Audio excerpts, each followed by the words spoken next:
Comme nous l'avons bien indiqué à l'introduction, l'histoire du Burundi ressemble bien à un film d'horreur.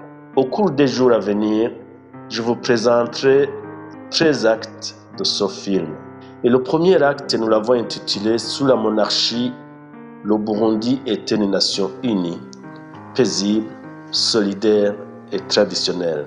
En effet, avant l'arrivée des puissances étrangères, au début du XXe siècle, le royaume du Burundi était une nation paisible, unie, solidaire et traditionnelle.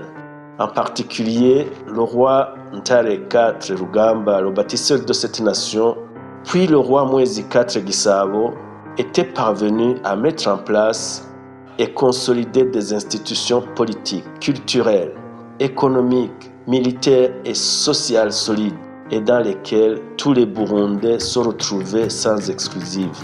La nation burundaise était construite comme une famille. Chacun avait un rôle à jouer. Des conseillers du roi aux responsables de diverses fonctions dans le royaume, aux simples citoyens. Les enfants naissaient et grandissaient dans un environnement qui les préparait à aimer leur nation, à la défendre, sans oublier le respect de l'autre et l'entraide. Et le roi était réellement le père de la nation, tant il se préoccupait de la vie de chaque citoyen et s'engageait à défendre la nation contre tout envahisseur extérieur.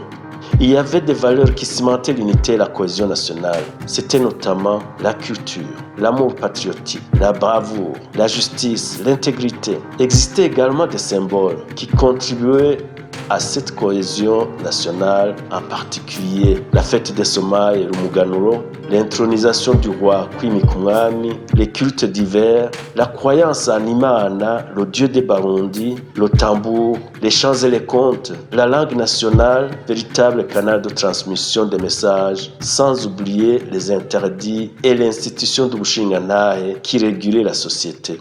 Nulle part on ne parlait de conflits interethniques, puisqu'il n'y avait pas d'ethnie, mais que plutôt tous les Burundais s'identifiaient dans leurs clans respectifs. On ne parlait pas non plus d'une minorité qui dominait une majorité. Par contre, les Barundi se mettaient ensemble pour défendre leur nation contre les envahisseurs extérieurs, ou bien rester solidaires face à des calamités ou des disettes. C'est justement cette unité et cette cohésion de la population qui intriguaient les étrangers. Jusqu'à ce que ces étrangers que les Barundi appelaient Ibizuka, les monstres venus de l'étranger, ne viennent déstructurer tout cet édifice sociétal.